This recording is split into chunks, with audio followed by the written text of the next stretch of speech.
অন্তর্বর্তীকালীন সরকারের সময়ে রাষ্ট্রের সংস্কার না হলে আর কখনোই করা যাবে না, এমন মন্তব্য করলেন নৌপরিবহন উপদেষ্টা M Sakhawat Hossain. Forum for Bangladesh স্টাডিজের জাতীয় সংলাপে বক্তারা বলেন, জাতীয় নিরাপত্তা ও অগ্রগতির স্বার্থে ঐক্য জরুরি। অর্ণব গফুরের সহায়তায় আশিকুল আলম জানাচ্ছেন এরই বিস্তারিত।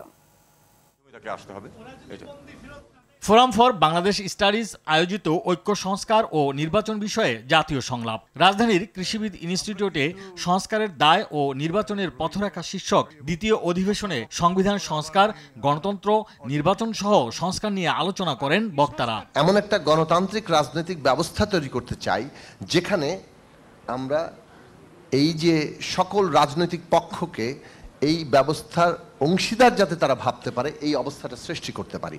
জুলাই আগস্টের যে ত্যাগের বিনিময়ে যে আমরা অর্জন করেছি, এটা ধরে রাখতে পারবো তো, নাকি আরো চাই আরো চাই আরো ভালো চাই, এই নিয়ে দ্বন্দ্ব করে আমরা এই সুযোগও হারাব। সংলাপে নৌপরিবহন উপদেষ্টা শাখাওয়াত হোসেন বলেন, সংবিধান আর আইনের দোহাই দিয়ে সংস্কার না করলে জুলাই গণঅভ্যুত্থানে রক্তের প্রতি অন্যায় করা হবে। এই সময় যদি আমরা কিছু সংস্কার করতে না পারি তাহলে আর কখনো করা যাবে না। এখন যদি আমরা সংবিধানের দোহাই দেই, আমরা অন্যান্য আইনের দোহাই দিই, যদি না করতে পারি, এই 2000 রক্ত দিয়ে যারা শহীদ হয়েছে তাদের প্রতি একটা অন্যায় করব।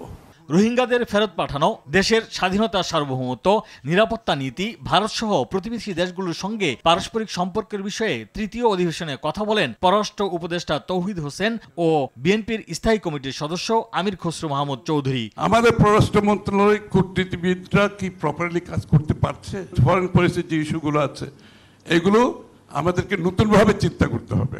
রোহিঙ্গা প্রসঙ্গে বলছি, আমি ইনভাইটেড হয়েছিলাম থাইল্যান্ডে। থাই পররাষ্ট্রমন্ত্রী নিমন্ত্রণ দিয়েছিলেন। মিয়ানমারের চারপাশে যে দেশগুলি আছে, ল্যান্ড বাউন্ডারি যাদের আছে, তাদের পররাষ্ট্রমন্ত্রীদের মূল আলোচনায় 3টা বিষয় ছিল। এক হলো যে border, 2 drug and other crimes, এবং 3 হচ্ছে মিয়ানমারের ভবিষ্যৎ কী হবে। তা আমাকে যখন ইনভাইট করা হয়, আমি তখন প্রথমেই বলেছি যে আপনারা যে 3টা ইস্যুর কথা বলছেন, প্রত্যেকতে রোহিঙ্গাদের স্বার্থ ওতপ্রোতভাবে জড়িত, এবং রোহিঙ্গা সমস্যার সমাধান না করে আপনি এই 3টা জিনিস সমাধান করতে পারবেন না।